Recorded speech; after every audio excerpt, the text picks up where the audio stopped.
नमस्कार साथियों, एग्रीहब के ई प्लेटफॉर्म पर आपका हार्दिक स्वागत करता हूं। तो पशुपालन विज्ञान हमारी चल रही थी। पशुपालन विज्ञान में है जो कुछ टॉपिक थे उनके बारे में हम चर्चा कर चुके हैं। तो हमारा है जो पशुपालन विज्ञान में है नस्लें चल रही थी। नस्लों में भी हम जो गाय है, भैंस है, भेड़ है, बकरी है, ऊंट है, इनकी जो नस्लों के बारे में हमें अध्ययन कर चुके हैं।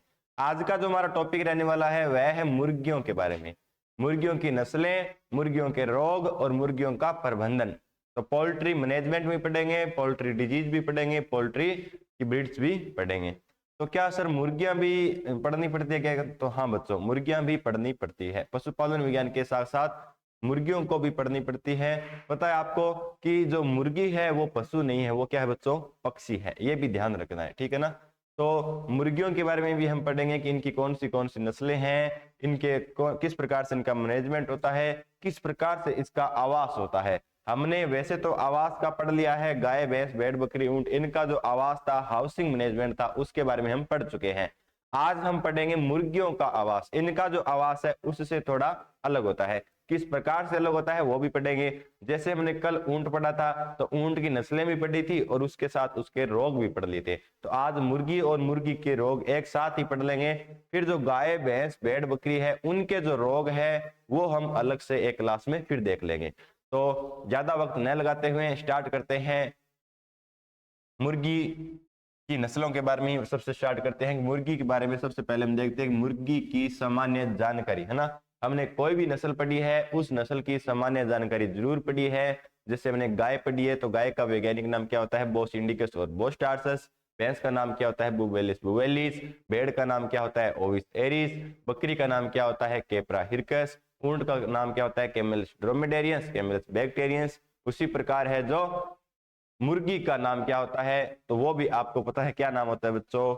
मुर्गी का वैसे तो मुर्गी का नाम होता है गेलस। गेलस क्या होता है? गेलस।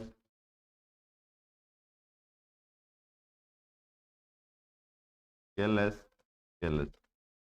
भारतीय मुर्गी का नाम क्या होता है? तो वह होता है गेलस डोमेस्टिकस। गेलस डोमेस्टिकस। डोमेस्टिकस। गेलस डोमेस्टिकस। इसी के साथ आपको एक नाम याद और आ रहा होगा कि सस डोमेस्टिकस। ये भी पढ़ा था ना। सस डोमेस्टिकस किसका होता है? तो वह सुअर का नाम होता है, ठीक है ना। तो मुर्गी गै से याद रखेंगे गेलस डोमेस्टिकस। वहीं अगर आपको पूछे सस डोमेस्टिकस किसका है तो सुअर का है। फिर हमने पढ़ा था सभी में कि गुणसूत्र संख्या कितनी होती है ना, यानी कि 2 1 कितने होते हैं। गाय में 2 1 कितने थे बच्चों? गाय में 2 1 60 थे। भेड़ में 54 थे। भैंस में 50 और 48 थे। बकरी में 60 थे। मुर्गी में कितने होते हैं? 78 होते हैं। मुर्गी में कितने होते हैं बच्चों? 78 होते हैं। कंफ्यूजन के लिए आपको 74 देगा, 74 है वो ऊंट में होते हैं। फिर नस्लें की मान्यता प्राप्त मुर्गी की नस्लें कितनी है? तो 19 हैं। तो ये भी हमने पढ़ी थी कि गाय की मान्यता प्राप्त नस्लें 53 है, भैंस की 20 है, बकरी की 37 है और भेड़ की 44 है और ऊंट की 9 है और मुर्गी की मान्यता प्राप्त 19 है। टोटल कितनी है? तो 212 है। फिर है कि हमने पढ़ा था, एक सारणी पढ़ी थी, वो तो सब मैं आपको बार बार बता रहा हूं कि जो सारणी वाली क्लास है उसको बार बार देखें क्योंकि वहीं से क्वेश्चन बनता है। यहाँ पर तो आपको अलग से याद करना पड़ेगा, वहां पर आप एक सारणी के रूप में सभी को याद रख सकते हो, आसानी रहती है।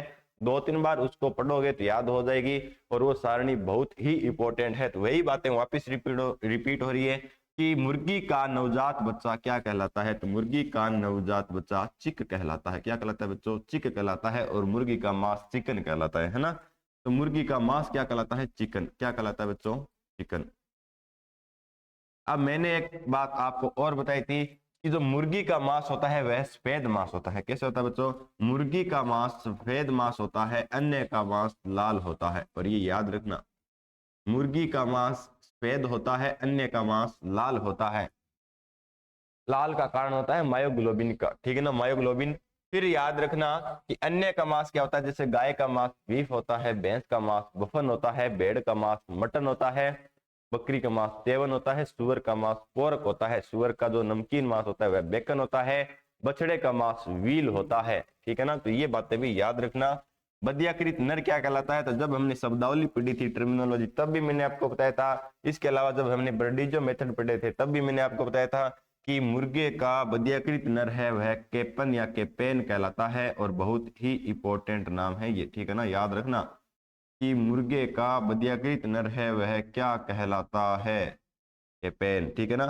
प्रसव की क्रिया क्या होती है ये भी याद रखना कि प्रसव की क्रिया क्या होती है, यानी कि बच्चे देने की क्रिया क्या होती है मुर्गी में, वह होती है हैचिंग। क्या होती है, हैचिंग, हैचिंग। दो नाम आपको कंफ्यूजन के लिए देगा, एक देगा हैचिंग, एक इसी के साथ देगा लेइंग। क्या देगा, लेइंग, ठीक है ना, इसी के साथ देगा लेइंग। दोनों ही अलग अलग है। लेइंग क्या होता है, देखो वैसे तो मुर्गी का अंडा देना लेइंग होता है और अंडे से चूजा बाहर निकलना हैचिंग होता है, इस प्रकार से होता है, ठीक है ना। लेइंग क्या होता है, मुर्गी का अंडा देना, मुर्गी का अंडा देना लेइंग होता है, और अंडे से चूजा बाहर निकलना, अंडे से चूजा बाहर निकलना हैचिंग होता है, इस प्रकार से होता है, ठीक है ना। मुर्गी का अंडा देना लेइंग और अंडे से चूजा बाहर निकलना हैचिंग। और इन दिनों में टाइम कितना लगता है, 21 दिन का टाइम लगता है, ठीक है ना, 21 दिन का टाइम लगता है। लेकिन अपवाद क्या है, ट्रकी मुर्गी, अपवाद क्या है बच्चों, ट्रकी मुर्गी है। ट्रकी मुर्गी में यह 28 दिन लगता है, ठीक है ना। ट्रकी मुर्गी, ट्रकी मुर्गी में कितना समय लगता है, 28 दिन लगते हैं। बस ये दोनों याद रखना, ठीक है। मुर्गी का अंडा देना लेइंग, अंडे से चूजा बाहर निकलना हैचिंग, अंडे से चूजा बाहर निकलना हैचिंग होता है।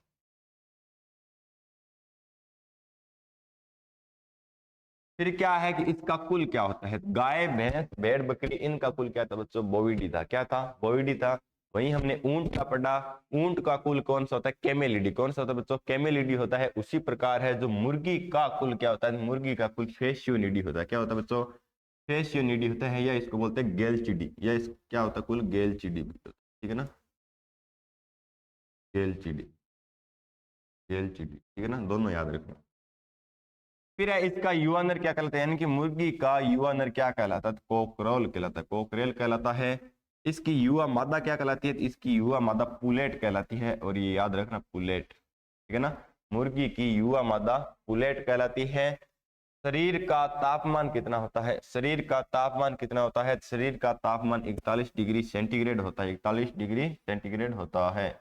और ये याद इसलिए रखना क्योंकि यह जो तापमान है ना, यह बहुत ही इंपॉर्टेंट है और काफी बार ये रिपीट हो चुका है।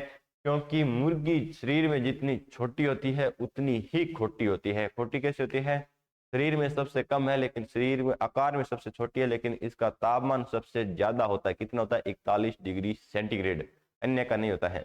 जैसे कि गाय भैंस का लगभग सामान्य 38.5 होता है, भेड़ बकरी का लगभग 39 डिग्री सेल्सियस होता है, और इसी के साथ ऊंट का लगभग होता है, ऊंट का 38 नहीं होता, ऊंट का 36 या 37 डिग्री सेल्सियस होता है ना। तो उसी प्रकार याद रखना, शरीर का तापमान मुर्गी का सबसे ज्यादा होता है, और कितना होता है, 41 डिग्री सेंटीग्रेड होता है। और जब इसको फारेनहाइट में देता है ना, तब कंफ्यूजन हो जाता है। फारेनहाइट में कितना होता है, 106 से 107 डिग्री, दोनों साथ में नहीं देता है कभी। 106 से 160 डिग्री, ये किस में बच्चों, ये फारेनहाइट में है। सर फारेनहाइट और सेल्सियस क्या है, देखो अगर आपको फारेनहाइट दिया हुआ है और अगर आपको सेल्सियस ज्ञात करना है, ठीक है ना, फारेनहाइट दिया हुआ है, सेल्सियस ज्ञात करना है, तो हम क्या करेंगे, फारेनहाइट में से क्या घटा देंगे, 32 माइनस कर देंगे। फारेनहाइट में से 32 माइनस कर देंगे, बट्टे में टू, बट्टे में 9, मल्टीप्लाई 5 से कर देंगे, ठीक है ना, 5 से मल्टीप्लाई कर देंगे। जब ये आंसर आएगा वो किस में आ जाएगा, सेल्सियस में आ जाएगा, ठीक है ना, सेल्सियस में आ जाएगा। अब आप इसको रख सकते हो, 106 में से 32 घटाओगे, इसमें 9 का भाग दोगे, गुणा करोगे 5 से, तो कितना आ जाएगा, 41 डिग्री सेंटीग्रेड तापमान आ जाएगा। फिर क्या है, प्रजनन की क्रिया क्या होती है, ठीक है ना, एक तो थी प्रसव की क्रिया, एक है प्रजनन की क्रिया क्या होती है, तो वह होती है सर्विंग। तो सर्विंग और किस में होती है, गाय भैंस और बकरी, इन तीनों में और मुर्गी में क्या होती है, प्रजनन की क्रिया सर्विंग होती है। भेड़ में क्या होती है, टूपिंग होती है। इंपॉर्टेंट थी, भेड़ में प्रजनन की क्रिया टूपिंग होती है। फिर हमने जब टर्मिनोलॉजी पढ़ रहे थे तब एक नाम आया था कैनाबोलिज्म, एक आया था कैपोनाइजेशन, एक था कैनाबोलिज्म। मैंने आपको बताया था कि इन दोनों में से क्वेश्चन आते हैं, किस प्रकार के आते हैं, तो वो भी मैंने आपको बताया था। कैनाबोलिज्म क्या होते हैं, मुर्गी या पक्षी होते हैं वो क्या होते हैं, उनमें NaCl की कमी हो जाती है, सोडियम क्लोराइड की कमी हो जाती है, जिसके कारण वह एक दूसरे को चोंच मारते हैं और चोंच मारकर एक दूसरे को घायल कर देते हैं। इनसे बचने के लिए इनकी चोंच काटी जाती है, जिसे डी बिकिंग कहते हैं। डी मतलब हटाना, बीक यानी चोंच। चोंच कितनी काटी जाती है, ऊपरी चोंच है वो 1/4 काटी जाती है, जबकि निचली चोंच है वो 1/8 काटी जाती है। तो अब लगता है ऐसा है कि ऊपरी चोंच कम है, लेकिन ऊपरी चोंच ज्यादा काटी जाती है। आपको डी बिकिंग का अनुपात पूछ ले कितना होता है, 1/4 अनुपात 1/8। यह ऊपरी चोंच है और यह है निचली चोंच है। डी बिकिंग, डी मतलब हटाना, बीक यानी चोंच, ठीक है। तो कैनाबोलिज्म का संबंध किससे, मुर्गियों से है। कैनाबोलिज्म होता क्या है कि मुर्गियों का आपस में एक दूसरे को चोंच मारना, ठीक है, ये तो होती है कैनाबोलिज्म। अब इसका कारण क्या होता है, कारण होता है कैनाबोलिज्म का NaCl की कमी, NaCl की कमी, सोडियम क्लोराइड की कमी हो जाती है, जिसके कारण वह एक दूसरे को चोंच मारते हैं। मुर्गी के शरीर का सबसे बड़ा अंग कौन होता है, सबसे बड़ा अंग होता है वह होता है बच्चों गिजार्ड। क्या होता है, गिजार्ड। अंडे से चूजे बाहर आने में समय कितना लगता है, तो इसके बारे में हम बात कर चुके हैं, 21 दिन का समय लगता है। लेकिन याद रखना टर्की मुर्गी का, बार बार बता रहा हूं, टर्की मुर्गी का, टर्की मुर्गी में 28 दिन का समय लगता है, ठीक है ना, टर्की मुर्गी में 28 दिन का समय लगता है। भारत में सर्वाधिक मुर्गियां व अंडा उत्पादन में प्रथम। अब है कि भारत में सर्वाधिक मुर्गियां कहां पर है और सर्वाधिक अंडा उत्पादन में प्रथम स्थान किसका है, तो आंध्र प्रदेश का है। किसका बच्चों, आंध्र प्रदेश का है। ये जो है करंट के आंकड़े हैं, ये हमें एग्जाम से पहले और पढ़ने पड़ेंगे, तो एक बार हम यही देख लेते हैं। तो सर्वाधिक मुर्गियां व अंडा उत्पादन में, ऐसे अंडा, ऐसे अंडा, ऐसे आंध्र प्रदेश, ठीक है ना, तो आंध्र प्रदेश का प्रथम स्थान है। वही बात करें कि राजस्थान में सर्वाधिक मुर्गियां कहां पर है और अंडा उत्पादन में प्रथम स्थान किसका है, तो पोल्ट्री में प्रथम स्थान अजमेर का है। ऐसे अंडा, ऐसे अजमेर, ठीक है ना, ऐसे आंध्र प्रदेश, ठीक है ना, अजमेर। तो ये राजस्थान वाला याद रखना है, राजस्थान में सर्वाधिक मुर्गियां कहां पाई जाती है, अजमेर में पाई जाती है। अंडा उत्पादन में राजस्थान में सर्वप्रथम स्थान किसका है, अजमेर का है। वहीं अगर आपको पूछ ले कि देसी मुर्गियां राजस्थान में सर्वाधिक कहां पाई जाती है, तो वह बांसवाड़ा में पाई जाती है। कहां पर बच्चों, बांसवाड़ा में। राजस्थान में सर्वाधिक देसी जो मुर्गियां हैं वह बांसवाड़ा में पाई जाती हैं। नर युवा चूजे जिन्हें पूर्ण रूप से बदिया नहीं किया, यानी कि जो कुछ चूजे होते हैं, मानो जिन जो नर होते हैं, चूजे होते हैं, उनको अगर हमने बदियाकृत कर दिया तो वह तो कहलाते हैं कैपेन। अगर कोई बच जाता है, अगर कोई बच जाता है जिसे हम कहते हैं स्लिप करना, तो वो क्या कहलाते हैं, स्लिप। बस इतनी बात है कि अगर कोई पूर्ण रूप से बदिया नहीं किया जाता है तो उसे क्या कहते हैं, स्लिप कहते हैं। स्लिप मतलब क्या होता है, हम कहते हैं स्लिप मार गया, है ना। तो जो बदियाकृत नहीं होते हैं उन्हें स्लिप कहते हैं। तो ये भी एक बार पूछा गया है, याद रखना। फिर दो संस्थान हैं, ये भी हमने पढ़े थे। कब पढ़े थे सर, हमने लगभग एक क्लास लगाई थी जिसमें अनुसंधान संस्थान के बारे में पढ़ा था। तो उसी में ही नाम आया था, राजकीय कुक्कुट फार्म जयपुर में है और राज्य पोल्ट्री प्रशिक्षण संस्थान कहां पर है बच्चों, अजमेर में है। दोनों याद रखना। फिर है मुर्गियों का वर्गीकरण, कि कौन सी मुर्गियां हैं, भारतीय कौन सी, विदेशी कौन सी, इनके बारे में भी हम जान लेते हैं। सबसे पहले मैं आपको बता रहा हूं कि आपको इस प्रकार से याद रखना है कि निम्न में से भारतीय नस्लें कौन सी हैं। बस ये बात आपको सबसे पहले पता होनी चाहिए, क्योंकि एग्जामिनर सामान्य से क्वेश्चन दे देता है और वही गलत हो जाता है। तो अब आपको पता होना चाहिए कि असील है, भारतीय नस्लें हैं, कड़कनाथ है, चटगावा है, घाघस है, ये क्या है, मुर्गी की भारतीय नस्लें हैं। अब विदेशी नस्लें कौन सी है, Plymouth rock, Rhode Island red, जिसे क्या बोलते हैं, RIRB लिखते हैं, ठीक है ना, New Hampshire, Brahma, Cochin, Langshan, Sussex, Orpingtons, Australorp, Red Cornish, Minorca, White Leghorn, Ancona. अब इनको अलग अलग भी याद रखना है कि ये तीन तो है अमेरिका की, ये है एशियाटिक की, ये है इंग्लिश की, ये है मेडिटेरियन की। क्या सर सभी याद रखनी है, नहीं रखनी। एक तो आपको ये दो याद होनी चाहिए, ये दो तो कन्फर्म बता रहा हूं कि इंपॉर्टेंट, ये दो तो याद होनी चाहिए। उसके बाद एक ये बर्मा की याद होनी चाहिए, ठीक है। फिर आपको एक रेड कॉर्निश इंग्लिश की है, ठीक है ना। मेडिटेरियन की कौन सी है, मिनोरका, व्हाइट लेगोन तो बहुत इंपॉर्टेंट है, सर्वाधिक अंडे देती हैं, ठीक है, ये दो। तो ये तो आपको इतनी तो याद होनी ही चाहिए, बाकी पड़ी हुई होनी चाहिए। तो इसमें भी आपको याद रखना है कि प्लाईमाउथ रॉक है या रेड आइसलैंड है वो अमेरिका की है, बर्मा है वो एशियाटिक की है, रेड कॉर्निस है वो इंग्लिश की है, ठीक है ना, रेड कॉर्निस इंग्लिश की है, या ये रेड कॉर्निस होती है वो इंग्लैंड की होती है। मिनोरका है वो मेडिटेरियन की यानी कि स्पेन की है। व्हाइट लेगहॉर्न है मेडिटेरियन की है। एनकोना ठीक है पड़ी हुई होनी चाहिए। इस प्रकार से आपको पता होना चाहिए। फिर है मुर्गियों की भारतीय नस्लें। सबसे पहले हम पढ़ रहे हैं कि मुर्गियों की भारतीय नस्लें, जिसमें है असील। अब असील किस प्रकार की होती है, आप इमेज देख सकते हो, इस प्रकार की असील जो मुर्गी होती है। असील है वो क्या है, भारतीय मुर्गी है, ठीक है ना। एक तो यह बात याद रखना कि भारतीय मुर्गी है। इसका उत्पत्ति स्थान क्या है, इसका उत्पत्ति स्थान है वह है उत्तर प्रदेश। क्या है बच्चों, उत्तर प्रदेश। लड़ाकू नस्ल है, एक ही बहुत ही इंपॉर्टेंट इसकी ये खास बात है कि यह लड़ाकू नस्ल है। लड़ाकू कैसे कैसे ये घर घर जाकर लड़ने लग जाती है, क्या नहीं लड़ती है। इसको लड़ाया जाता है किस लिए, मनोरंजन के लिए, ठीक है ना। तो इसे गेम बर्ड भी बोलते हैं, गेम बर्ड भी बोलते हैं। असील का उत्पत्ति स्थान क्या है बच्चों, उत्तर प्रदेश है। इस प्रकार से आप याद रख सकते हो, उत्तर प्रदेश, ठीक है। यह एक लड़ाकू नस्ल है। फिर यह भी पूछा जाता है कि मुर्गी की कौन सी नस्ल है जो गेम बर्ड के नाम से जानी जाती है, तो असील। कौन सी बच्चों, असील। सबसे पुरानी नस्ल है, मनोरंजन यानी खेल के लिए प्रसिद्ध। तो इसकी बातें बस इतनी है कि लड़ाकू नस्ल है, मनोरंजन के लिए प्रसिद्ध है, इसको लड़ाया जाता है। आपने देखा होगा कि मुर्गियों को आपस में लड़ाते रहते हैं, है ना। यह एक मनोरंजन वाली मुर्गी है। कौन सी, असील। कहाँ की है, उत्तर प्रदेश की। कड़कनाथ, कड़कनाथ नाम से पता चल रहा है कि बहुत ही कड़क है।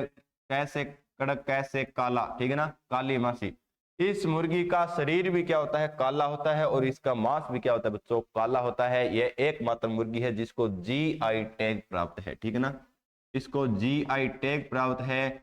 और इसकी खास बात यह है कि इसके मांस में प्रोटीन, इसके मांस में प्रोटीन है वह सर्वाधिक पाया जाता है। कितना पाया जाता है, 25% प्रोटीन पाया जाता है। अन्य मुर्गियों के मांस में प्रोटीन है वो 18 से 20% पाया जाता है।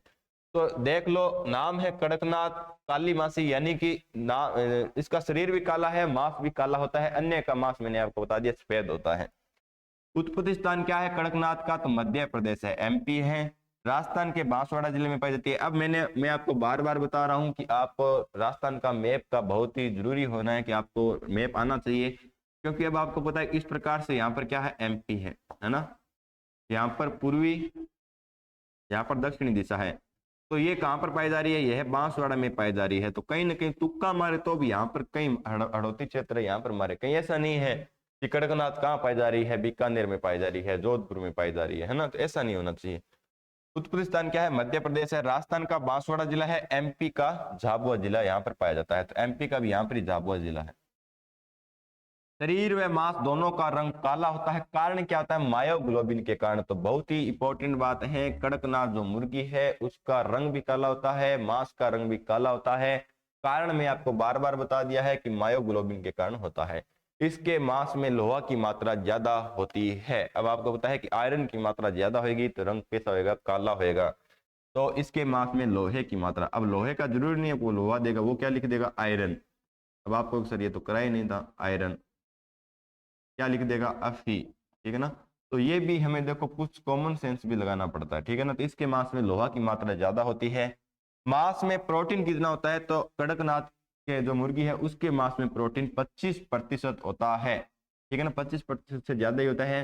लेकिन वहीं अगर आपको पूछ ले कि मुर्गियों के मांस में, एक तो आपको पूछ ले कि कड़क मुर्गी के मांस में प्रोटीन की मात्रा कितनी होती है, तो 25%। वहीं आपको पूछ ले कि मुर्गियों के मांस में, कि मुर्गियों के मांस में प्रोटीन, मुर्गियों के मांस में प्रोटीन कितना होता है, तो मुर्गियों के मांस में प्रोटीन है जो 18 से 20% होता है, 18 से 20% होता है। जबकि कड़कनाथ जो मुर्गी है उसके मांस में प्रोटीन 25% से ज्यादा होता है। यह एकमात्र मुर्गी है जिसको जीआई टैग प्राप्त नस्ल है। जीआई टैग प्राप्त नस्ल यानी कि यह सिर्फ इसी क्षेत्र में ही पाई जाएगी, अन्य क्षेत्र में नहीं पाई जाएगी, ठीक है ना। चटगांव, चटगांव क्या है, यह एक भारतीय नस्ल है मुर्गी की। उत्पत्ति स्थान क्या है बच्चों, पश्चिम बंगाल या वेस्ट बंगाल जिसे बोलते हैं, या मेघालय। मांस उत्पादन हेतु इसको पाली जाती है। रंग का कलर सफेद होता है। गागस बहुत इंपॉर्टेंट है। गागस एक नस्ल है, भारतीय नस्लीय है मुर्गी की। उत्पत्ति स्थान है आंध्र प्रदेश और कर्नाटक। यह एक साहसी नस्ल है, पैरों पर छोटे छोटे पंख पाए जाते हैं, ठीक है ना। पैरों पर क्या पाए जाते हैं बच्चों, छोटे छोटे यहाँ पर पंख पाए जाते हैं। PD2, अब इसको इस प्रकार से भी लिख कर देते हैं PD2, ये भी याद रखना अभी कि कुक्कुट परियोजना निदेशालय हैदराबाद से विकसित है। क्या देगा आपको, आपको यही नाम देते हैं कि मुर्गी की PD2 जो नस्ल है वह कहां से विकसित है, तो वह हैदराबाद से विकसित है। कहां से बच्चों, हैदराबाद से। कुक्कुट परियोजना निदेशालय हैदराबाद से विकसित है। अंडा उत्पादन 190 से 215 प्रति वर्ष। फिर ये है विदेशी नस्ल स्टार्ट हो गई है, Rhode Island red. Rhode Island red जिसको RIR भी कहते हैं, और मैंने आपको इसको बता दिया है कि यह नस्ल है अमेरिका की। कहाँ की बच्चों, अमेरिका की है। रोड आइलैंड रेड है, उत्पत्ति स्थान कहाँ का है, अमेरिका। कहाँ से, अमेरिका। सबसे अच्छी द्विप्रयोजनी नस्ल है मुर्गी की कौन सी, रोड आइलैंड रेड। लेकिन इसकी एक ही बात याद रखना कि यह कहाँ की है, उत्पत्ति स्थान याद रखना कहाँ की है, अमेरिका की है। अंडा उत्पादन 180 से 200 अंडे प्रति वर्ष होता है। रंग है वह गहरा या भूरा, लाल या चॉकलेटी होता है, ठीक है। यह 6 माह की उम्र पर अंडे, जो 6 माह की उम्र में पर क्या अंडे देने शुरू कर देती है। वैसे भी मुर्गियां हैं वह 5 से 5.5 माह में जो अंडे देना स्टार्ट कर देती है। व्हाइट लेग हॉर्न रोड, इसकी एक बात और याद रखना, इसके जो ऊपर जो कलंगी होती है ना, कलंगी, यह रोज के आकार की होती है। तो रो से रोड, रो से रोज के आकार की, ठीक है ना, रोज के आकार की कलंगी, रोज के आकार की कलंगी पाई जाती है, ठीक है। अब क्या है, व्हाइट लेग हॉर्न, बहुत ही इंपॉर्टेंट नस्ल है मुर्गी की, और इसमें से ही क्वेश्चन आता है। क्या क्वेश्चन आता है वो भी हम जानेंगे। व्हाइट लेग हॉर्न नाम से पता चल रहा है सफेद कलर की है। उत्पत्ति स्थान याद रखना, व्हाइट लेग हॉर्न क्या है, इटली। क्या है बच्चों, इटली, ठीक है। विश्व में सर्वाधिक अंडा उत्पादन वाली मुर्गी की नस्ल कौन सी है, तो व्हाइट लेग हॉर्न। अंडे का रंग कैसा होता है, व्हाइट, तो उसी से याद रखेंगे कि विश्व में सर्वाधिक अंडा देने वाली मुर्गी की नस्ल कौन सी है, तो white leg horn. White leg horn. देसी जो मुर्गी होती है वह लगभग एक वर्ष में 120 से 140 अंडे देती है, जबकि विदेशी जो मुर्गी होती है वह क्या है, एक वर्ष में 240 से 260 अंडे प्रति वर्ष देती है। शरीर का रंग सफेद होता है तथा चोंच व टांगे पीली होती है। ये थोड़ी बात याद रखना कि चोंच तथा टांगे वह पीली होती है, ठीक है ना। चोंच पीली होती है एक तो, और एक टांगे भी क्या होती है बच्चों, इसकी पीली होती है। एक वर्ष में लगभग 240 अंडे देती है। विश्व में सर्वाधिक अंडा उत्पादन मुर्गी की किस नस्ल से है, तो व्हाइट लेग हॉर्न है, जो इटली की है। 5 माह बाद अंडे देना शुरू कर देती है। प्लाई माउथ रोग, प्लाई माउथ रोग कहाँ की बच्चों, अमेरिका की है। कहाँ की है, अमेरिका की है। जैसे रोड आइलैंड रेड थी ना, उसी प्रकार प्लाईमाउथ भी कहाँ की है, अमेरिका की है। शरीर का भार याद रखना, नर का 4.3 किलोग्राम होता है, इसका उल्टा कर देंगे तो 3.4 किलोग्राम मादा का वजन होता है। व्यापारिक दृष्टि से सबसे उत्तम किस्म का मांस किस मुर्गी से प्राप्त होता है। अगर आपको अंडे की बात करें तो व्हाइट लेगहॉर्न है। अगर आपको पूछे सबसे उत्तम किस्म का मांस व्यापारिक दृष्टि से किसका है, तो वह है प्लाईमाउथ रोग का है।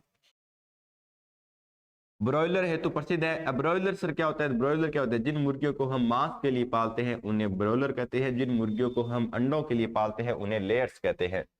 मुर्गी के मांस को सफेद मांस कहते हैं, बहुत ही इंपॉर्टेंट बात है, मुर्गी के मांस को सफेद मांस कहा जाता है, जबकि अन्य पशुओं के मांस का रंग लाल होता है। कैसा होता है बच्चों, लाल होता है। फिर है रेड कॉर्निश, बहुत ही important, Red Cornish. Red Cornish England की है। कहाँ की है, इंग्लैंड की है। उत्पत्ति स्थान कहाँ है, इंग्लैंड है। अमेरिका में मांस हेतु प्रसिद्ध है। यह सिर पर मटर के आकार की कलंगी पाई जाती है, यानी कि सिर पर क्या है, मटर के आकार की इस प्रकार से कलंगी पाई जाती है, जिसलिए इसे क्या कहते हैं, पी कॉम्ब कहते हैं। एक तो थी रोज कॉम्ब, है ना, रोज के आकार की कलंगी, वो थी रोड आइलैंड रेंडवे, और ये क्या है, पी कॉम्ब, यानी कि मटर की तरह। तो पी कॉम्ब किस में पाई जाती है, रेड कॉर्निश में, ठीक है ना। तो रेड कॉर्निश में। और यह किसका संकर है, यह संकरण भी इसका याद रखना, यह जो असील, इसका एक का संकर है, याद रखना, असील और मलाया।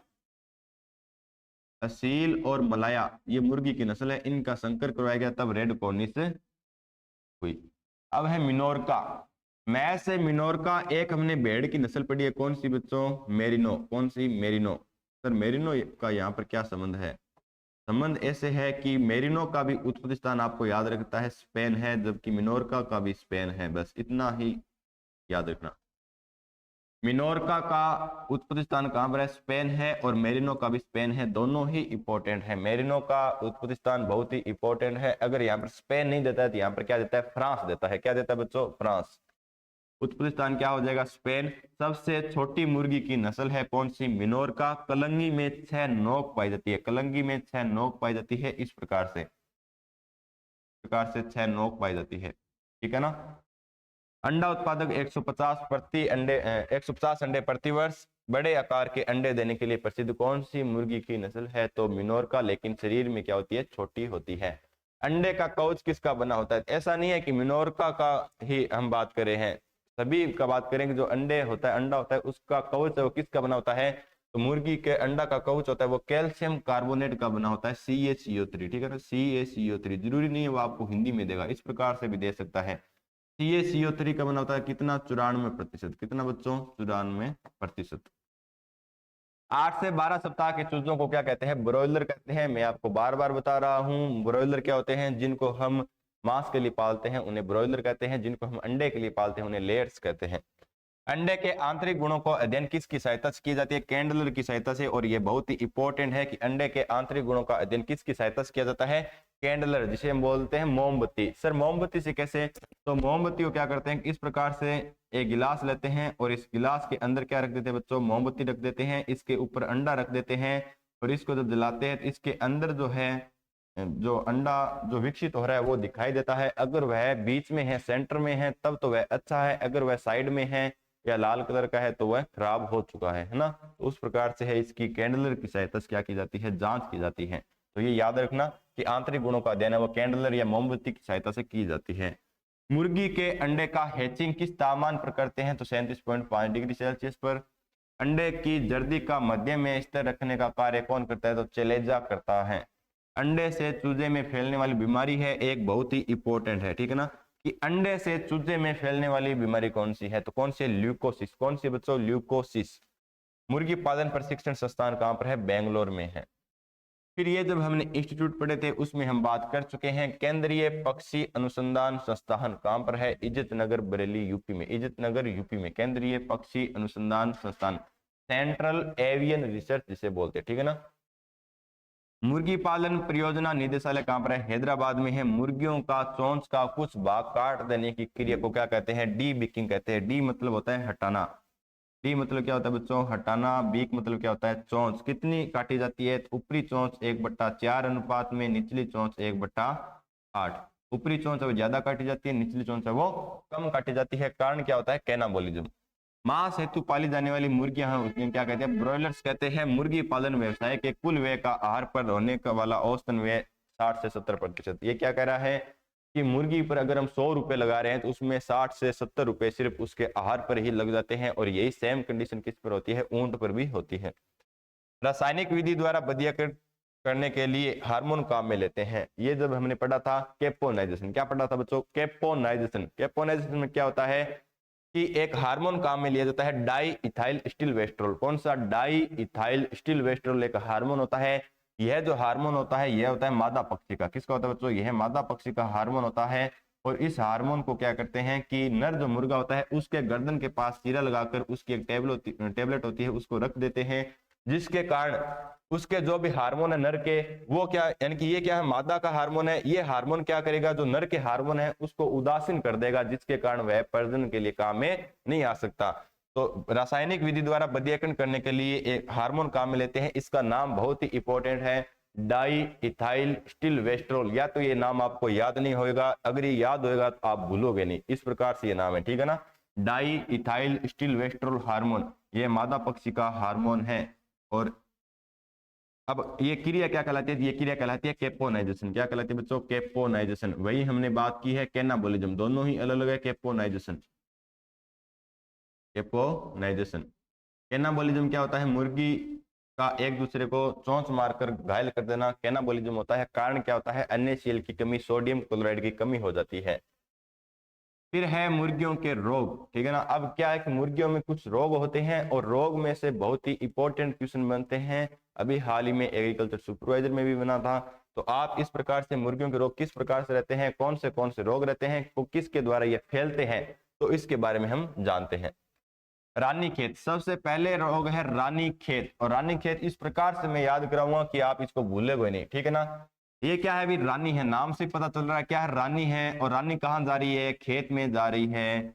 अन्य नाम इसका क्या होता है, न्यू कैसल। और ये बहुत बार पूछा जाता है कि न्यू कैसल किसका अन्य नाम है, या रानी खेत का अन्य नाम क्या है, न्यू कैसल, ठीक है ना। यह मुर्गियों की प्रमुख बीमारी है। यह भी पूछा जाता है कि मुर्गियों की प्रमुख बीमारी क्या होती है, यह नहीं देता, नाम क्या देगा आपको, न्यू कैसल, ठीक है ना। तो मुर्गियों की प्रमुख बीमारी क्या होती है, रानी खेत होती है। तो अब आपको पता है कि आज के टाइम में बीमारी किसकी है, रानी की तो बीमारी है ना।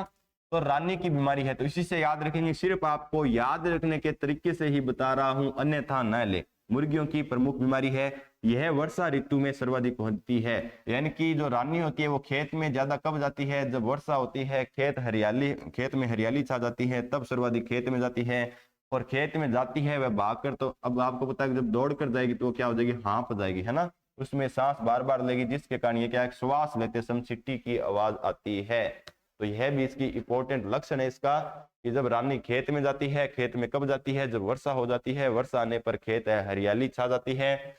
और रानी है वो दौड़ कर जाती है, तब वो बार बार सांस लेने में उसको कठिनाई होती है, तब उसकी सीटी की आवाज आती है। तो इस प्रकार से हम याद रख सकते हैं कि रानी खेत का अन्य नाम क्या होता है, न्यू कैसल होता है, वर्षा ऋतु में सर्वाधिक होता है। रोग कार्य क्या होता है, टार्टर फ्यूरेंस। और ये याद रखना कि है वायरस द्वारा है। मुर्गी में 2-3 रोग है, वह वायरस द्वारा ही है। सिर्फ एक ही रोग है, वह प्रोटोजोआ जनित है। वह कौन सा है वो भी हम देखेंगे, कोक्सीडियोसिस, ठीक है ना। तो टार्टर या फ्यूरेंस वायरस द्वारा फैलता है। तो रानीखेत रोग है वह वायरस द्वारा फैलता है। और यही पूछा जाता है कि रानीखेत रोग है वह किसके द्वारा फैलता है, वायरस या आपको दे देगा बैक्टीरिया, जीवाणु या प्रोटोजोआ, ठीक है ना। तो क्या होता है, वायरस के द्वारा फैलने वाला रोग है। श्वास में यानी कि सांस लेने में परेशानी होती है, श्वास लेते समय सीटी की आवाज आना प्रमुख लक्षण किस रोग का है, तो रानीखेत का। यह रोग सभी उम्र के पक्षियों में होता है, कम उम्र के चूजों में सर्वाधिक होता है। टीका कब लगाता है, टीका बहुत ही इंपॉर्टेंट है। एक तो है कि प्रथम दिन की आयु पर F1 स्ट्रेन का टीका लगा दे। ये क्या कह रहा है कि चाहे तो जैसे ही अंडे से चूजा निकला उसके क्या लगा देते हैं कि प्रथम दिन की आयु पर ही F1 स्ट्रेन का टीका लगा दे, जिससे हम इसका बचाव कर सकते हैं। या 8 सप्ताह की आयु पर R2B स्ट्रेन का एक वैक्सीन लगाते हैं। चेचक या फाउल पॉक्स, चेचक या फाउल पॉक्स, ये भी क्या है, वायरस द्वारा है। यह बीमारी एक बार होने पर दोबारा नहीं होती है। साधारण भाषा में भी हम क्या कहते हैं इसको, आंकड़े काकड़े, है ना। तो आंकड़े काकड़े एक बार हो जाते हैं, दोबारा नहीं होते हैं। बीमारी एक बार होने पर दोबारा नहीं होती है, वह कौन सी है, चेचक। और चेचक को क्या कहते हैं, फाउल पॉक्स। क्या बोलते हैं, फाउल पॉक्स। रोग कार्य क्या होता है, मुर्गी का बोरोलियोटा एवियम। बस एक हमें मुर्गी का ही याद रखना है, बोरोलियोटा एवियम। और भी याद रखना है तो रख सकते हो। टर्की मुर्गी का क्या होता है रोग कारक, बोरोलियोटा मेलीग्रेंडिस। कबूतर का क्या होता है, बोरोलियोटा कोलुम्बी। कैसे कबूतर, कैसे कोलुम्बी, और ये तो तीनों में सेम ही है, ठीक है ना। इस प्रकार से चेचक में फाउल पॉक्स। अब ये क्या है, वायरस जनित है। ये क्या बच्चों, वायरस जनित रोग है। वहीं आपको पूछ ले फाउल कोलेरा, तो वह क्या है, जीवाणु जनित है, जो एग्रीकल्चर सुपरवाइजर में अभी पूछा गया था। मुर्गियों में 8 से 12 सप्ताह की उम्र में यह सर्वाधिक होता है। चेचक 3 प्रकार की होती है। अब ये भी पूछा जाता है कि चेचक कितने प्रकार की होती है, तो चेचक है 3 प्रकार की होती है। एक होती है सूखी चेचक, एक होती है आदर चेचक, एक होती है कोराइजा। सूखी चेचक होती है, उसमें क्या होता है कि त्वचा सूख जाती है। आदर चेचक में क्या होती है, ग्रास नली की म्यूकस झिल्ली होती है, वह सूख जाती है, यानी कि इससे प्रभावित हो जाती है। और कोराइजा में नासिका जो प्रभावित होती है। तो तीनों का ही अलग अलग याद रखना है। उपचार क्या है चेचक का, तो घाव पर सिल्वर नाइट्रेट। और यह बहुत ही इंपॉर्टेंट है, ठीक है ना, कि चेचक होता है जो फाउल पॉक्स होता है, उसका उपचार क्या है, उसका उपचार है AgNO3 सिल्वर नाइट्रेट या पिक्रिक अम्ल का घोल लगाना चाहिए। तो सिल्वर नाइट्रेट काफी बार पूछा जाता है। वैक्सीन, पीजियन पॉक्स वैक्सीन, नाम से पता चल रहा है क्या नाम है, चेचक था, चेचक का नाम क्या था, फाउल पॉक्स था, है ना। तो पीजियन पॉक्स वैक्सीन या फाउल पॉक्स वैक्सीन लगाई जाती है। मेरेक्स रोग है, ये भी क्या है, वायरस जनित है। बस एक तो ये याद रखना सबसे पहले कि मेरेक्स रोग है मुर्गी का है और वायरस जनित रोग है। 1 से 2 दिन की उम्र पर मेरेक्स वैक्सीन लगाई जाती है। यह मुर्गी में 1 से 5 माह के अंत में ज्यादा प्रभावित करता है और इसमें मेरेक्स रोग में क्या होता है कि यह एक जो पैर होता है उसमें लकवा मार देता है।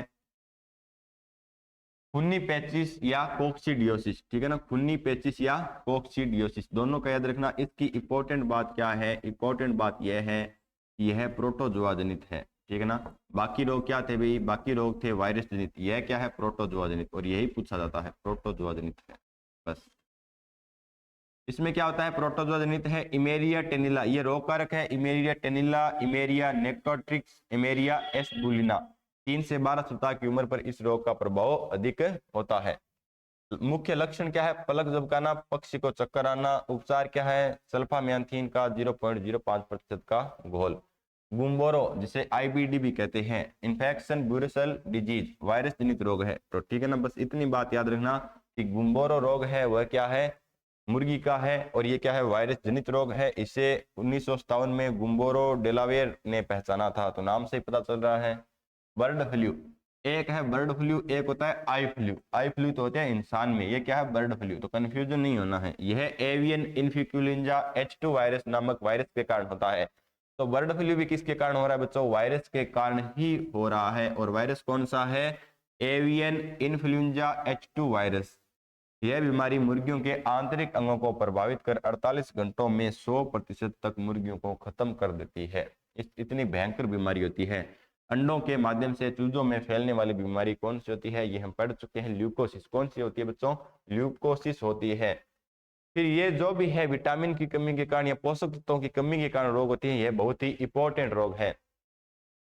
ये नाम क्या है, मैग्नीज है, मैग्नीशियम नहीं है, क्या है बच्चों, मैग्नीज है। और मैग्नीज को इस प्रकार से दर्शाते हैं मैग्नीज, ये मैग्नीशियम नहीं है, ठीक है ना। मैग्नीज की कमी से मुर्गियों में होने वाला रोग कौन सा है, पेरोसिस, ठीक है ना, कौन सा बच्चों, पेरोसिस। विटामिन ई की कमी से होने वाला चूजों में रोग कौन सा है, क्रेजी चिक डिजीज, कौन सा बच्चों, क्रेजी चिक डिजीज। फिर है जिंक की कमी से होने वाला रोग कौन सा है, पेराकीटोसिस। तो दोनों अलग अलग है, पेरोसिस किसके कारण होता है, मैग्नीज की कमी के कारण। पेराकीटोसिस किसके कारण होता है, जिंक की कमी के कारण। तो अंडों से चूजों में फैलने वाली ल्यूकोसिस, मैग्नीज की कमी के कारण पेरोसिस, विटामिन ई की कमी के कारण क्रेजी चिक डिजीज, और जिंक की कमी के कारण पेराकीटोसिस, ठीक है ना। अब एक मुर्गियों का प्रबंधन, पोल्ट्री मैनेजमेंट। पोल्ट्री मैनेजमेंट, नर व मादा का अनुपात कितना रखा जाता है, तो 1:10। ये क्रमश है, यानी कि 1 नर रखा जाता है 10 मादा में, ठीक है ना। 10 मादा मुर्गियों में 1 नर रखा जाता है। उल्टा भी दे सकता है, इस प्रकार से दे देगा आपको कि मादा व नर का अनुपात क्रमशः कितना रखा जाता है, तो ये क्या हो जाएगा 10:1। तो ये याद रखना क्रमशः का। अंडे का उद्भवन कितना होता है, 21 दिन का होता है, ये भी हम बात कर चुके हैं। और टर्की मुर्गी में 28 दिन होता है। अंडे सेने की विधियां, एक होती है प्राकृतिक विधि, एक होती है कृत्रिम विधि। एक मुर्गी है यानी जो प्राकृतिक विधि से 8 से 10 अंडे सेने का कार्य करती है, कुड़क मुर्गी का काम में लिया जाता है। तो ये भी पूछा जाता है कि अंडे सेने के लिए कौन सी मुर्गी काम में ली जाती है, तो कुड़क मुर्गी को काम में लिया जाता है। कृत्रिम विधि में इसमें क्या काम में लिया जाता है, इसमें इंक्यूबेटर का प्रयोग किया जाता है, और इसमें विधि में लगभग 3000 अंडे एक साथ सेए जा सकते हैं। तो प्राकृतिक रूप से तो 8 से 10 अंडे ही सेए सकती है एक मुर्गी, जबकि इंक्यूबेटर में लगभग 3000 अंडे एक साथ सेए जा सकते हैं। फिर याद रखना इंक्यूबेटर का तापमान बहुत इंपॉर्टेंट है। क्या है, मुर्गी के अंडे देने के बाद 3 सप्ताह तक इंक्यूबेटर का तापमान, प्रथम सप्ताह लगभग देखो, अगर लगभग हम बात करें तो 100 डिग्री फारेनहाइट रखा जाता है, ठीक है ना, कितना 100 डिग्री फारेनहाइट। प्रथम सप्ताह 101 डिग्री फारेनहाइट, ये सेल्सियस नहीं है, ये क्या है बच्चों, फारेनहाइट में है। द्वितीय सप्ताह में 102 डिग्री फारेनहाइट लगभग। तो इसका देखो इस प्रकार से होता है, पहले में 100 डिग्री फारेनहाइट रखा जाता है, उसके बाद है जो लगभग 98 डिग्री फारेनहाइट रखा जाता है, और फिर 97 डिग्री फारेनहाइट रखा जाता है। 3 सप्ताह बाद अंडे से चूजा निकलता है, तीन सप्ताह बाद अंडे से चूजा निकलते ही उसे ब्रूडिंग हाउस में स्थानांतरित कर दिया जाता है, जहां तापमान कितना रखा जाता है, प्रथम सप्ताह 95 डिग्री फारेनहाइट, फिर 90 डिग्री फारेनहाइट, तृतीय में 85 डिग्री फारेनहाइट। यहाँ से चूजों को रियरिंग हाउस में स्थानांतरित कर दिया जाता है। यहाँ 5 से 8 सप्ताह तक 80 डिग्री फारेनहाइट के तापमान को नियंत्रित किया जाता है। तो ठीक है, आपका पढ़ा हुआ होना चाहिए। आर्द्रता कितनी रखी जाती है? तो रियरिंग हाउस में आर्द्रता है पहले तो देखो 60% रखी जाती है, अंतिम दिनों में 70% कर देते हैं। अगर हम इसमें जो है आर्द्रता कम हो जाती है तो उसमें बदबू आने लग जाती है। अंडे सेने का उपयुक्त समय क्या होता है? ये याद रखना कि अंडे सेने का उपयुक्त समय क्या होता है? फरवरी मार्च। क्या होता है बच्चों? फरवरी मार्च। कृत्रिम विधि में ऑक्सीजन की मात्रा 21% से अधिक और CO2 की मात्रा 0.5% से कम होनी चाहिए। एक दिन में 4 से 6 बार अंडे को पलटा जाता है। कैंडलिंग क्या होती है? अंडे की परिपक्वता पता करने के लिए कैंडलिंग की प्रक्रिया अपनाई जाती है। कैंडलर नामक उपकरण द्वारा अंडे के आंतरिक गुणों का अध्ययन किया जाता है, ये हम पढ़ चुके हैं। इंक्यूबेटर में अंडों को 45 डिग्री के कोण पर रखते हैं। फिर है ब्रूडिंग क्या होता है, रियरिंग क्या होती है, ब्रॉयलर क्या होती है, ग्रोवर क्या होती है, रोस्टर्स क्या होती है, लेयर्स क्या होती है। तो ये वैसे तो आपको पता ही है। 0 से 4 सप्ताह तक जिसको हम पालते हैं ब्रूडिंग कहते हैं, 4 से 8 तक जिसे पालते हैं रियरिंग कहते हैं। ब्रॉयलर जिसे मांस उत्पादन के लिए मुर्गियों को पालना ब्रॉयलर्स होता है। ग्रोवर मैनेजमेंट क्या होता है? वर्धित प्रबंधन होता है। 8 सप्ताह के बाद भी अगर हम मुर्गियों को पालते रहते हैं, जिनको हम कैल्शियम देते हैं, पत्थर खिलाते हैं या उनको प्रकाश उपलब्ध कराना, तो ये जो भी क्रिया है ग्रोवर मैनेजमेंट में होती है, जिसको हिंदी में वर्धित प्रबंधन बोलते हैं।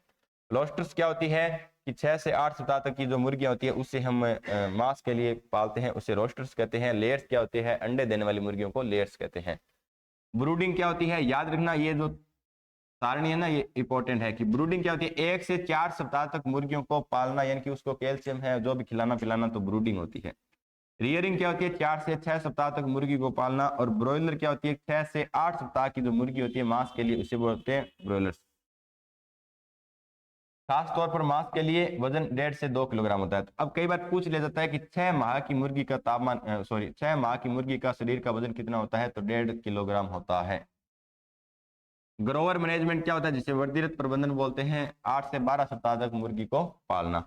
रोस्टर्स क्या होती है? लगभग 9 से 12 सप्ताह की जो मुर्गी होती है ना, जिनको हम मांस के लिए पालते हैं, ये बातें हम पढ़ चुके हैं। तो उनका वजन कितना होता है? 2 किलोग्राम होता है। लेयर्स क्या होता है?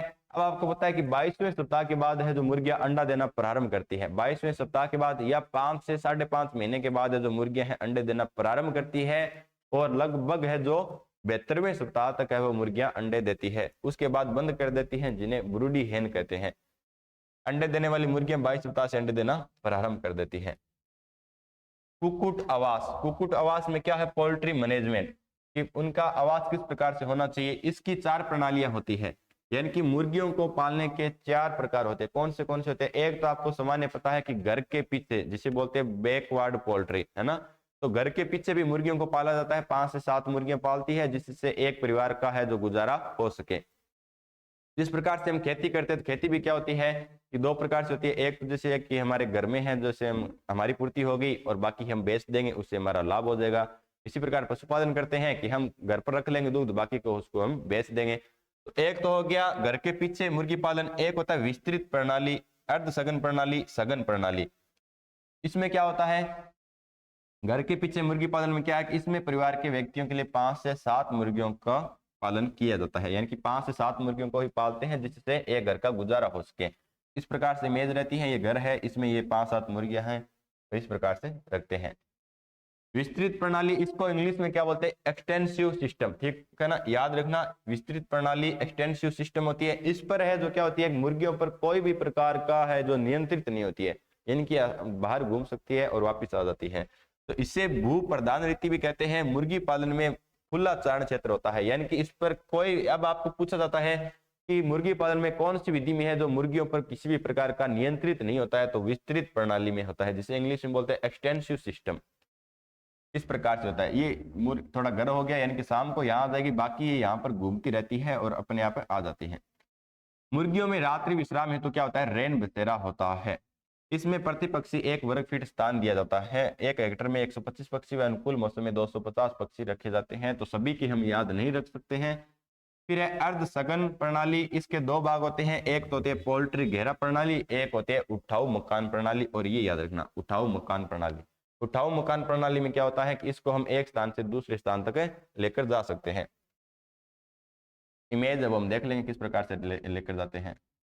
पोल्ट्री घेरा प्रणाली में क्या होता है? इस प्रणाली में एक मुर्गी घर के साथ मुर्गियों के विचरण के लिए थोड़ा खुला क्षेत्र होता है, यानी कि एक तो मुर्गी घर हो गया, उसके आगे जो थोड़ा क्षेत्र होता है उसमें जो मुर्गियां चलती रहती है, जाकर आ जाती है, इस प्रकार से रहता है।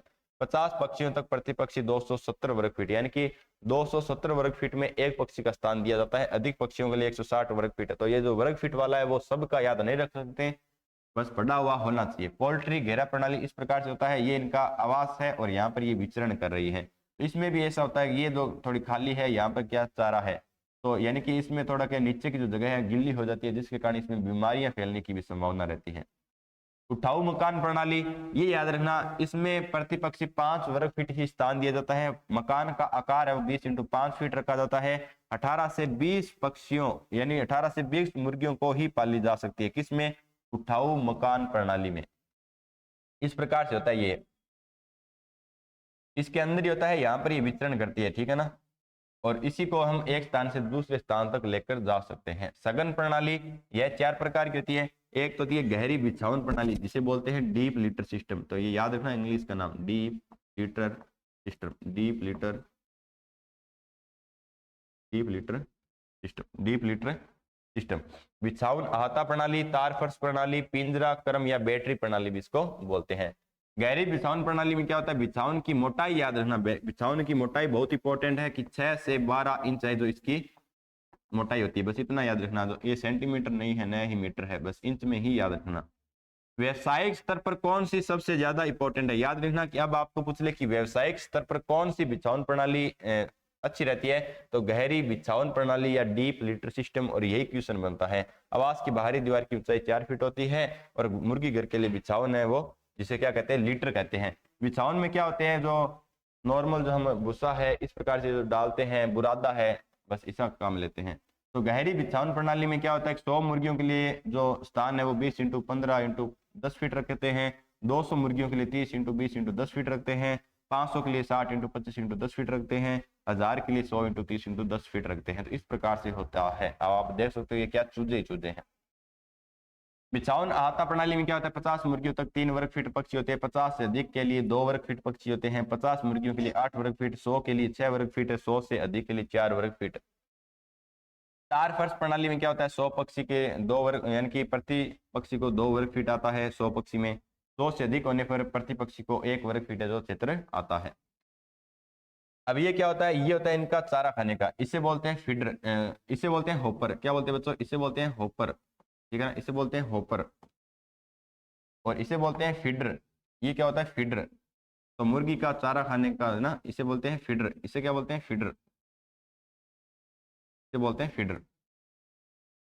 पिंजरा क्रम या बैटरी प्रणाली, इसमें 3 से 5 पक्षियों के रहने की व्यवस्था की जाती है। एक पक्षी वाले पिंजरा का आकार 25 × 45 सेंटीमीटर का रखा जाता है। शहरी क्षेत्रों में मुर्गियों हेतु उपयोगी प्रणाली है। लीटर या बिछावन क्या होती है, मुर्गियों के घर पर जो लकड़ी का बुरादा बिछा दिया जाता है, इसकी मोटाई 12 इंच होती है। अधिकतम कितनी होती है, अधिकतम 12 इंच होती है। याद रखना, इसके पूछ ले अधिकतम कितनी मोटाई होती है, 12 इंच होती है। कम कितनी होती है, 6 इंच, 6 से 12 इंच होती है। एक दिन के चूजों के आने पर बुरादे के ऊपर कागज बिछा दिया जाता है, उसे 1 सप्ताह बाद हटा दिया जाता है। फीडर क्या होता है, मुर्गी घर में मुर्गियों को दाना देने वाले जो बर्तन को क्या कहते हैं, फीडर कहते हैं। तो ये मैंने जान लिया कि फीडर क्या होता है। इस प्रकार से होता है, ये क्या होता है, फीडर होता है और इसको होपर बोलते हैं। क्या बोलते हैं बच्चों, होपर बोलते हैं। महत्वपूर्ण बिंदु क्या है, मांस वाली मुर्गियों को ब्रॉयलर कहते हैं। अंडा उत्पादन के लिए पाली जाने वाली मुर्गियों को लेयर्स कहते हैं। अंडे देने वाली मुर्गी एक दिन में 100 से 120 ग्राम दाना खाती है। मुर्गी के 100 ग्राम अंडे में 1300 इंटरनेशनल यूनिट विटामिन ए पाया जाता है। मुर्गी के अंडे का बाह्य कवच CaCO3 कैल्शियम कार्बोनेट का बना होता है 94%। कितना बच्चों, 94%। एक अंडे का औसत वजन कितना होता है, 58 ग्राम होता है, या इसको कई बार क्या होता है 50 से 60 ग्राम, ठीक है ना, 50 से 60 ग्राम।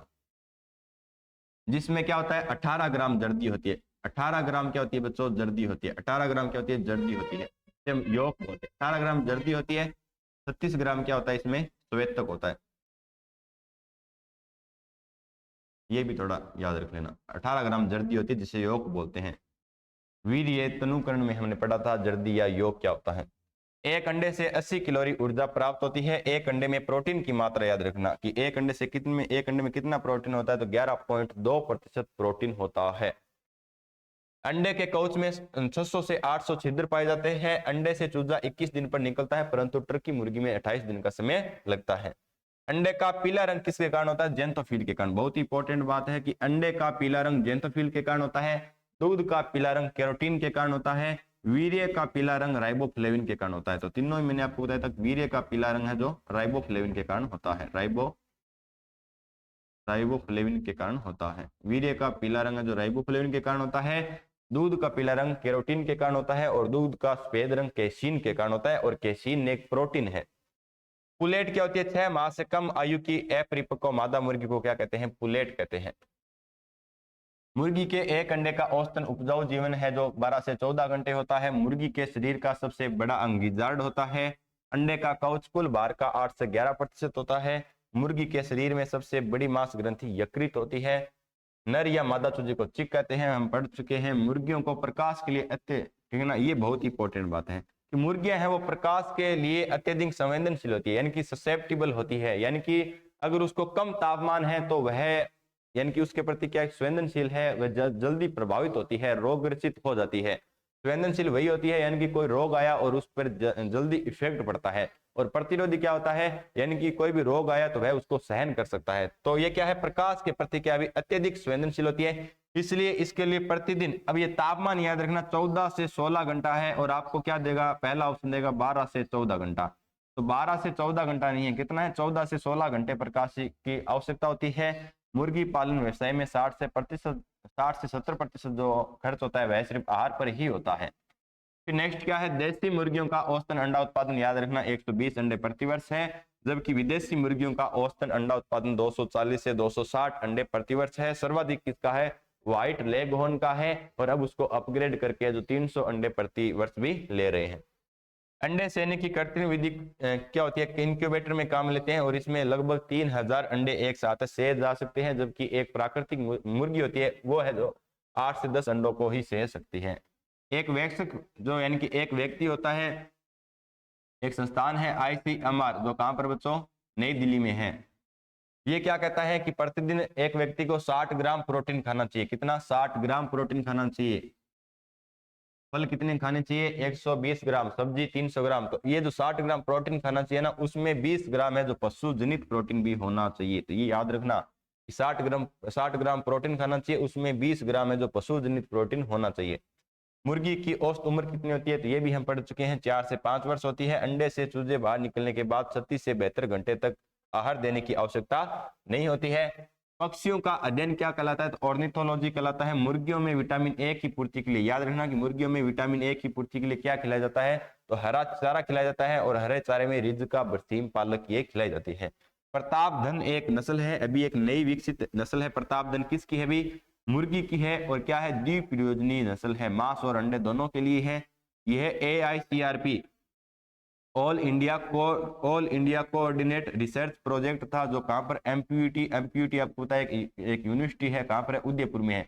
उसके द्वारा ग्रामीण मुर्गी पालक जो मुर्गी पालक है उनकी जरूरत को पूरा करने के लिए एक मुर्गी की नस्ल विकसित की है। कौन सी? प्रतापधन। कौन सी बच्चों? प्रतापधन एक नस्ल है मुर्गी की। MPUAT महाराणा प्रताप कृषि जो यूनिवर्सिटी है कहां पर है? उदयपुर में है ना। AICRP जो प्रोजेक्ट चलाया गया था उसके द्वारा। जो अपने कदमों की काबिलियत पर विश्वास रखते हैं वो ही अक्सर मंजिल पर पहुंचते हैं। तो आज का जो हमारा टॉपिक था वह था मुर्गियों से संबंधित, और मुर्गियों का जो प्रबंधन होता है, मुर्गियों की नस्लें होती है, इनका आवास किस प्रकार का होता है, इसमें रोग किस प्रकार के होते हैं, तो इनके बारे में हम जो चर्चा कर चुके हैं। तो इसी के साथ है जो आज का जो हमारा लेक्चर है वो समाप्त होता है। कल उसी जिद और जुनून के साथ फिर एक वापस नया टॉपिक लेकर आएंगे। तो धन्यवाद दोस्तों।